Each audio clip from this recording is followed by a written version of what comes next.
Jokic and the Denver Nuggets getting set to take on Victor Wembanyama and the Spurs. First possession of the game. Victor Wembanyama blocks Jokic. Jokic can jump, look. He can get off the ground. Love it. Take Jamal that. Murray finds Jokic. That one. Float on. And again, Jokic. He said, hey, you not windy. Hey, he had 15 in the first quarter. Well, you don't need to jump. Woo. Okay, Wendy. And Wembanyama with the layup. He had 17, 9, and 3 blocks. Right. Jokic with the ball on the floor. Yeah, the pump fake. Yes, gets him up. He had 31, 7, and 5, Jokic did.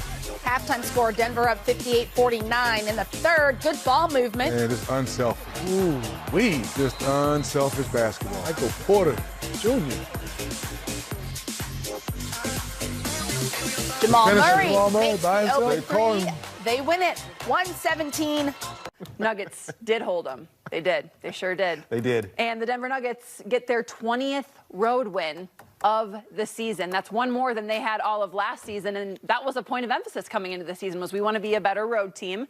How did they show up tonight? Well, I thought spectacular. You know, coming out of the gates, offense all cylinders, defense shutting them down. They built a 19-point lead at the end of the first quarter. And Dems, San Antonio reeled them in a few times there, but the Nuggets kept pushing them back up. Yeah, that was all that was required in this basketball game. You got off to such a good start, both offensively and defensively. They put it on cruise control a little bit in that second quarter, but they kind of evened it back out in that second half. And, the San Antonio Spurs, they are on a total different life cycle, and they're just trying to lay a foundation for what they're going to be in the future. I think one of those things actually will be a good offensive team, but right now they're just not ready for a team like the Nuggets. They're not a good defensive team, period. No, they're bad. They can score a little bit, but no D. Well, Nikola Jokic took full advantage. He had 31 points tonight. The last 12 games that he's played against the Spurs, he's averaging 30 points a game. How did he dominate? Well, he just did his thing. Most of them around the paint, knocked in 1-3, but maybe my favorite shot of the night, he had a kind of a floater bank, one-handed bank shot when Wembanyama just went after it. You can jump high, but you can't jump that high. That little push shot there was good. Joker, he only had to play 31 minutes with that 31 points, Katie. It's just another outstanding Joker night. Yeah, and just you see this right there. Victor Wembanyama, for as tall as he is just too light to be able to handle Nikola Jokic, who's going to pound on you before he takes that shot. And, they tried a number of different things San Antonio did defensively against Nikola Jokic, having Wembanyama off ball and trying to bring him over as a help defender, sometimes as the primary defender, just all the things. But what Popovich knows is he can't stop him. And he's a huge Jokic fan. This is that exchange between the two of them happens every single time these two teams play because of the mutual respect they have for each other. Yeah, Pop, good point. Pop is such a purist when it comes to basketball. He likes it played the right way with the passing, the good shot selection, and Joker gives you all that. Yep. Let's be honest. How can you not be a fan of Nikola Jokic? You're crazy. You should be a fan. You're crazy if you're not a fan of Nikola Jokic. Let's talk about the Denver Nuggets bench. They are our ball. Future is in your hands feature in this post-game show. Reggie Jackson, Christian Brown, Peyton Watson, Justin Holiday, they stepped up big time, 47 bench points. And Dems, you mentioned this, it wasn't like it was garbage time for these guys. They were very productive when the Nuggets needed them to be. Yeah, this was a really real performance by all of those guys. And we talked prior to the game about the Nuggets seem to catch a good performance from one or multiple of these guys almost every single night. Christian Brown, again, he did it all. Look, he played with confidence in the Miami game, that fourth quarter especially, and that just carried right over into this game, Hans. Really did. The bench, give him credit. The lead was 9 with about 9 minutes to go in the fourth quarter. So were they going to have to roll AG, Michael Porter, and Joker back in or not? And the bench just rose up. Give them rest. Yeah. I won't lie to you guys. Chris Dempsey was rooting for the San Antonio Spurs when we came in here to get ready for the postgame show. Just hanging in the balance. Do we get him in? Do we get him in? Do we get him in? And to the group that was out there, to their credit, they were able to, hold the Spurs off and keep our lead to 20, 18, 17, 16. And anytime we can get those guys rest at this point in the season, is obviously to our advantage. So I thought our first quarter defense was unbelievable. Second and third, we didn't play any defense. And fourth quarter, we got back to playing some defense, held them to 40% from the field. 36 assists is a great number, 66 in the paint is a great number, and the bench was outstanding. 47 bench points tonight, got contributions from a lot of people. How important is it to see consistency from that second unit now as you get to this part of the season? I'm having a hard time even listen. I'm listening to the song over there. Yeah. One of my favorite songs. What song is that? Well, you don't know. You better ask somebody. But I'm sorry. Repeat your question, Ben. How important is it to start to get consistency from that second unit this part of the year when you've kind of had the natural ups and downs with some of the young guys throughout the season, just to sort of get a sequence of games where it's guys are stepping up in the Miami game, guys are stepping up in the I think it's a really important point because it's such a delicate balance when you're trying to win at a high level and develop as many young guys as we are. And the only way you can really do it is by letting them, play through their growing pains, the ups and downs that you mentioned. And to see, obviously, Reggie's not a young guy, but for CB, for Peyton, even for Zeke, for those guys to go out there and just to get more confident, more aggressive in their respective roles with now 15 games to go. And that's been a big part of us being 11-1 coming out of the break. Yes, it was good offense, it's good defense, but we're getting consistency and productivity from the bench. And, I'm really impressed with those guys. And once again, with 15 to go, we got a challenge going to Dallas, and it never gets any easier. And that's what great teams do. They continue to just, chip away and stay the course. The other night, AG said, he said this in regard to Reggie, but he said this team gets mad at you if you don't shoot, and how teammates were kind of trying to stress to Reggie that he should stay aggressive, keep that mindset. Has it sort of been the same for Christian in terms of the message from teammates and coaches throughout this season when he's had some of his struggles? Yeah, because I felt, during the first half of the season, Christian would miss his shot, then the next possession that he was open, he wouldn't shoot it.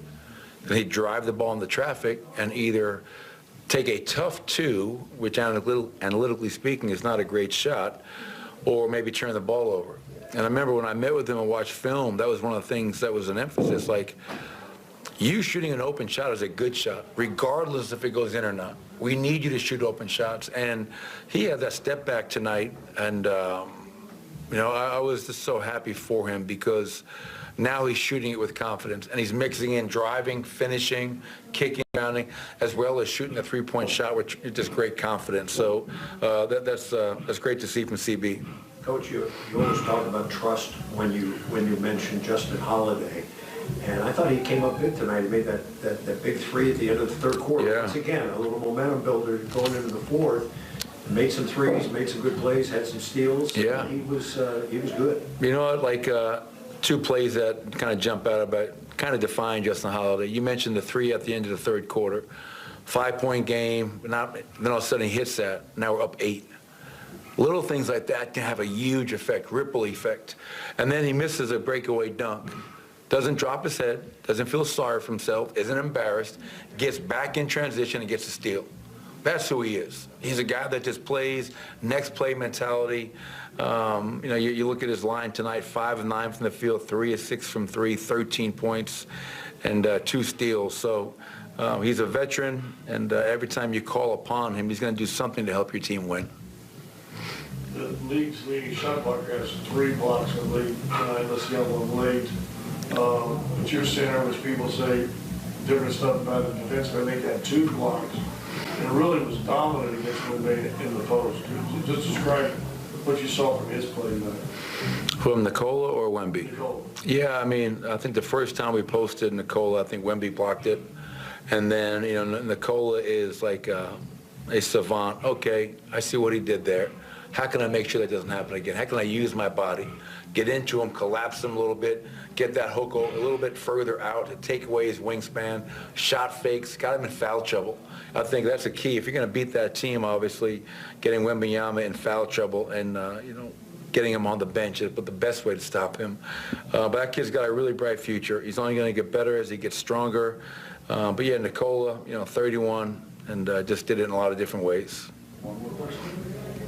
Coach, I know you talked about it already, but the points off turnovers, similar to the other night, getting the steals and the turnovers and then converting them into some points. Yeah, I mean, 13 steals is a lot. Obviously, as you mentioned, we forced, I think, 17 turnovers for 27 points. And, the reason that our fast break numbers have been improved since the All-Star break is, yes, our defense has been better, but we are averaging a lot of steals. I think since the All-Star break, we're top maybe 3 or 4 in steals per game. The Nuggets are in 1 now. And as we sit here right now, the Nuggets are 10-1 since the fast becoming famous Jokic text that Kentavious Caldwell-Pope talked about. Do you That's think KCP? Keep championship players, Rob Pelinka. Do you think Jokic is very active in the Nuggets group text, McMahon? I would guess not. I don't think. I bet she's not a big emoji guy. Like, Wouldn't it be amazing if he was actually like a huge emoji guy? Like if he only text in emojis, wouldn't that be amazing? Yeah, maybe he does. It does help. I was going to say, I don't know if I would really go either way on any of that with him. Feels like, well, do you remember last year after they won the finals and he came to the press room, and they asked, somebody in the press conference asked, because Djokovic had just Novak Djokovic, I think, had just won, I don't know, Wimbledon or whatever it was, and I think became the all-time leading winner. And they said, "Have you heard from Novak yet?" And he said, he's like, "Let me see." And he pulled out his phone. He looked. It's a classic piece of video. And he looks at his phone and he sees like God knows how many text messages, and he just goes, "Oh, bleep," and slams his phone down. So I'm not sure that he's super duper into text, but remember right before the All-Star break, the Nuggets dropped 3 games in a row and very looked bad doing it. Were they in 4th at that point? I think they hit the All-Star break in 4th. I mean, it was a sort of a jumbled up mess at the time, but they were either in 4th or, they were all together. Yeah. But look, it's been sort of the inverse. Playing very well at the time. Yeah, it's sort of been the inverse of last season, right? This time of year last year, everybody was wondering about where the Nuggets were going to be, and they were struggling down the stretch. They'd already wrapped up the 1 seed, and people were wondering if they were going to struggle in the playoffs again or not. And this year, it's almost the inverse, where they got to March 1st and said, "All right, let's make sure we get home court advantage in the West and have put together this great streak." And had obviously a bit of an escape the other day against Toronto, but had the great win against Boston last week, and are certainly rounded into form and look every bit the defending champs that they are. Well, yeah, so when you mentioned they'd lost 3 straight going into the break, and then you come out of the break and, oh my gosh, Jamal Murray's dealing with shin splints. Like, right. How's this going to go? And they had a back-to-back come out of the break, pretty friendly back-to-back. Are they the Wizards now, or are they still the Lizards? I don't know. They did get that some wins. They got a couple wins, but I think that they just lost to what's left over of the Grizzlies. So they're back. By the way, time out. Moment of the season for the Grizzlies. Poor Grizzlies fans. Jeez. The NBA tweets out this video from when the Grizzlies played the Wizards the other night, and it's Tyus Jones wearing a Wizards jersey, going and seeing his old friends with the Grizzlies. All 4 of them. Jaren Jackson, Brandon Clark, John Morant, and Des Bane, all 4 of them in street clothes. Yeah. This was the epitome of the Grizzlies season, looking at Tyus Jones, who was traded in a move that was totally had blown up in their face. And then the 3 of the best players of the team and a very important sub. 4 of the top 6, I would say, yes. Not playing. I was like, oh my God, that's the. Hey, as long as we're going on that aside, quick good news for the Grizzlies. Desmond Bane and Brandon Clark practiced with the Memphis Hustle, played 5-on-5 on Tuesday, and Bane actually is going to come back and play for the Grizzlies again soon, which so I would say a mild surprise given the state of things. And Me too. Just the fact that Clark was able to play has progressed to playing 5-on-5 in practice. Absolutely. Coming off the Achilles, that's a huge step for him. Be good to see him get a little time on the court before the end of the year just to see where he's at. Right. Obviously. Anyways, we were talking about the Nuggets coming out of the break. Jamal Murray's got shin splints. So he sat that second game of that back-to-back where they spanked the Blazers leftovers.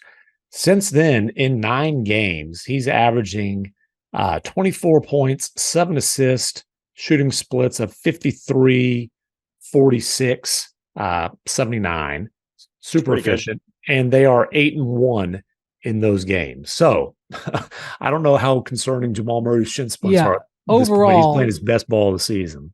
PT post text, which I assume Jokic was like, come on, boys, let's start acting like champs, which is kind of what Caldwell Pope said when he talked about it. They're 10-1, number 2 in offense, number 7 in defense. And Jokic is slaying, and they're not going to catch the Celtics for the number 1 overall, but getting the number 1 in the West is definitely doable because they have the easiest schedule amongst all the teams in the West, especially amongst those contenders. They play the Wolves 3 times without Towns, so they have total control about where they're going to be. Which, they're down 0-1 in the season series, but the Nuggets control that, and the Thunder have a top 10 difficult schedule. So the Thunder are just behind them, and we'll see what happens tonight. They get Dallas on a second night of a back-to-back without Luka. That's a nice sweetener. But I like the Nuggets to get that number 1 seed, and they're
Dragon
Cái thằng này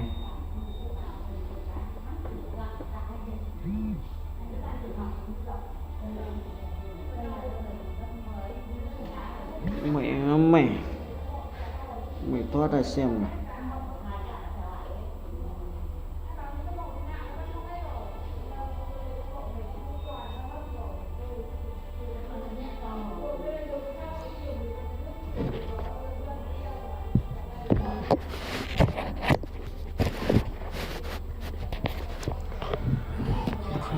Anh đã xa một điều rằng anh đã sai thật nhiều.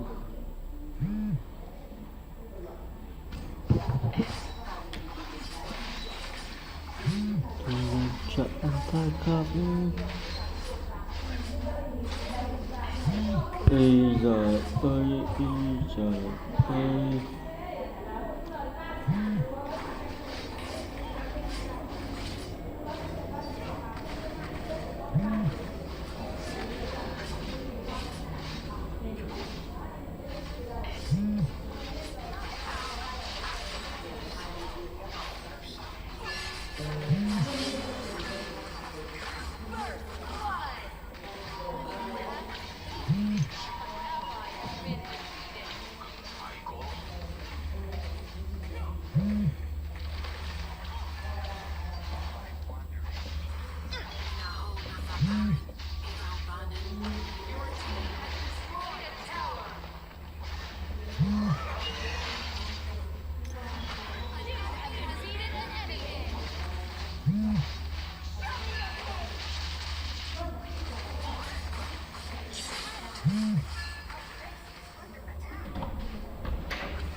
Anh lấy rồi, lấy hôm qua rồi.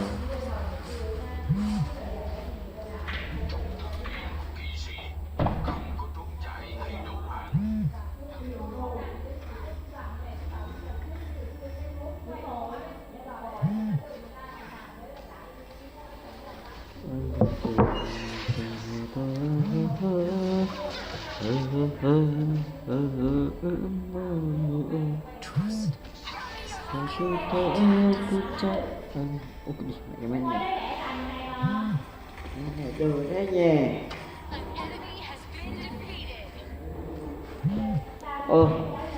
Cái tùng môn rồi mà đâu. Cái thằng này đóng tất cả vào lãnh ra. Mẹ mày đùa tao à? Mày làm trận điểm. Mày đi học mày điểm rồi. Làm tôi đâu mà. Chơi không biết ý. Chơi không biết ý. Không biết phạt bên vào.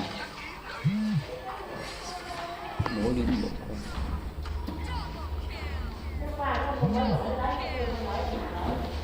Bọn nó lấy trước rồi. Bỏ người già lại.